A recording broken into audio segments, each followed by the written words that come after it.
Questions and Answers for a World in Crisis.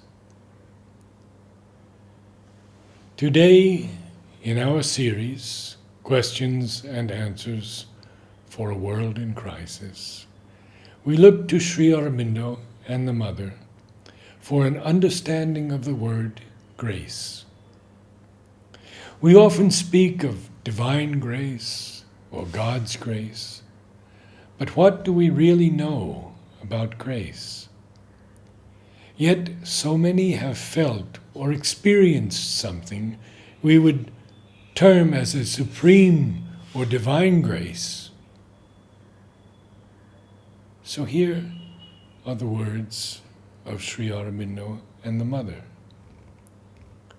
We begin with Sri Aurobindo. It's a long passage. We'll take it slowly. These are replies to his disciples in thousands and thousands of letters they sent to him. He begins, I should like to say something about the divine grace. For you seem to think it should be something like a divine reason, acting upon lines not very different from those of human intelligence. But it is not that. Also, it is not a universal divine compassion either, acting impartially on all who approach it, and acceding to all prayers. It does not select the righteous and reject the sinner. The divine grace came to aid the persecutor, Saul of Tarsus. It came to St. Augustine, the profligate, to Jagai and Madhai of infamous fame, to Bill Wamangal, and many others whose conversion might well scandalize the Puritanism of the human moral intelligence. But it can come to the righteous also, curing them of their self-righteousness and leading to a purer consciousness beyond these things. It is a power that is superior to any rule, even to the cosmic law. For all spiritual seers have distinguished between the law and grace. Yet it is not indiscriminate. Only it has a discrimination of its own, which sees things and persons, and the right times and seasons with another vision than that of the mind, or any other normal power. A state of grace is prepared in the individual, often behind thick veils, by means not calculable by the mind. And when the state of grace comes, then the grace itself acts. There are these three powers. One, the cosmic law or karma. Two, the divine compassion, acting on as many as it can reach through the nets of the law and giving them their chance. Three, the divine grace, which acts more incalculably, but also more irresistibly than the others. The only question is whether there is something behind all the anomalies of life which can respond to the call and open itself with whatever difficulty till it is ready for the illumination of the divine grace And that something must not be a mental and vital movement, but an inner somewhat which can be well seen by the inner eye. If it is there, and when it becomes active in front, then the compassion can act. Though the full action of the grace may still wait, attending the decisive decision or change. For this may be postponed to a future hour, because some portion or element of the being may still come between, something that is not yet ready to receive. In another answer in Letters on Yoga, Sri Aurobindo writes, "It is not indispensable that the grace should work in a way that the human mind can understand. It generally doesn't. It works in its own mysterious way. At first, it usually works behind the veil, preparing things, not manifesting. Afterwards, it may manifest, but the sadhaka does not understand very well what is happening. Finally, when he is capable of it, he both feels and understands, or at least begins to do so. Some feel and understand from the first, or very early, but that is not the ordinary case. Strength has a value for spiritual realization, but to say that it can be done by strength only and by no other means is a violent exaggeration. Grace is not an invention. It is a fact of spiritual experience. Strength, if it is spiritual, is a power for spiritual realization. A greater power is sincerity. The greatest power of all is grace. The divine grace and power can do everything, but with the full assent of the sadhak. To learn to give that full assent is the whole meaning of the sadhana.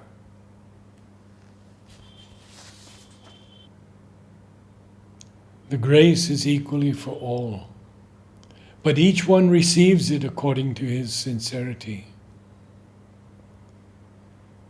We must learn to rely only on the divine grace and to call for its help in all circumstances. Then it will work out constant miracles. The Mother.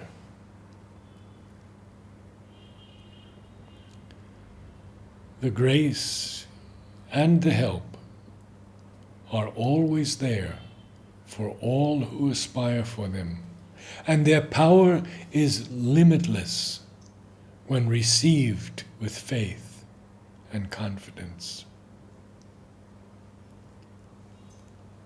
What you have to do is give yourself up to the grace of the divine. For it is under the form of grace, of love, that it has consented to uplift the universe after the first involution was established. With the divine love is the supreme power of transformation. It has this power because it is for the sake of transformation that it has given itself to the world and manifested everywhere. Not only has it infused itself into man, but also into all the atoms of the most obscure matter, in order to bring the world back to the original truth. It is this descent that is called the supreme sacrifice in the Indian scriptures.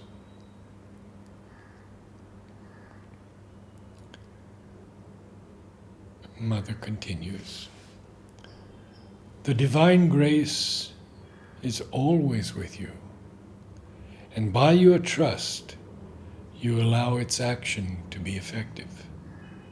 It is in proportion to our trust in the divine that the divine grace can act for us and help.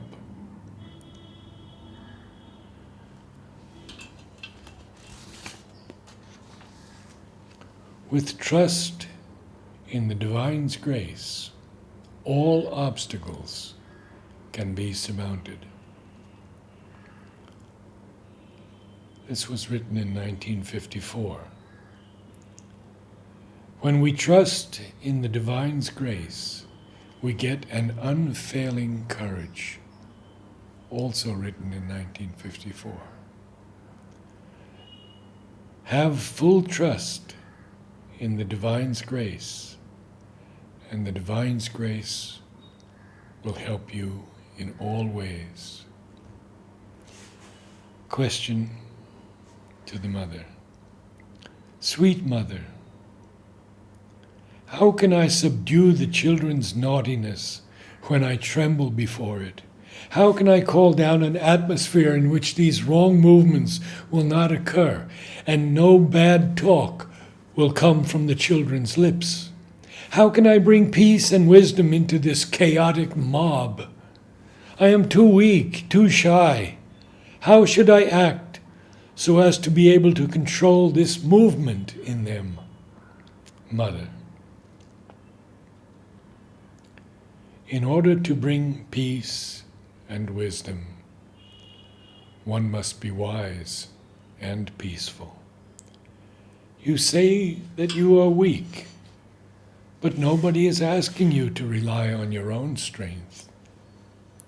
Your strength, your wisdom, and your peace belong to the divine, and you must rely on Him alone.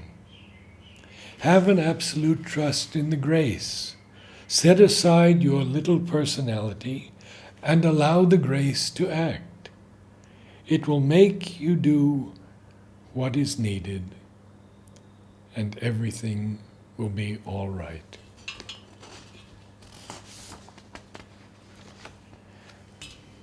July 1962. Again in 1962, Mother writes, when in your life you meet with a hardship, take it as a grace from the Lord, and indeed it will become so. And in 1963, in any case, and whatever happens, always consider events as a gift from the divine grace, which is leading you by swift paths towards the spiritual goal of your life.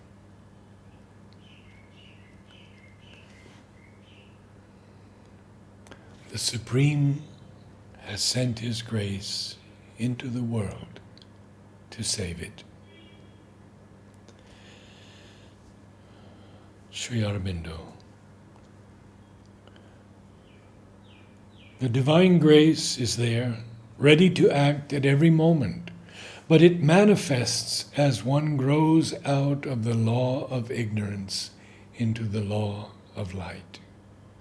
And it is meant not as an arbitrary caprice, however miraculous often its intervention, but as a help in that growth and a light that leads and eventually delivers. The divine may lead us often through darkness, because darkness is there in us and around us, but it is to the light He is leading and not to anything else. From his book, The Mother. To walk through life armored against all fear, peril, and disaster, only two things are needed. two that always go together. The grace of the Divine Mother, and on your side, an inner state made up of faith, sincerity, and surrender. And lastly, two from Mother. Have faith. There is no disease which cannot be cured by the divine grace. Whenever there is sincerity, you find that the help, the guidance, the grace are always there to give you the answer, and you are not mistaken for long.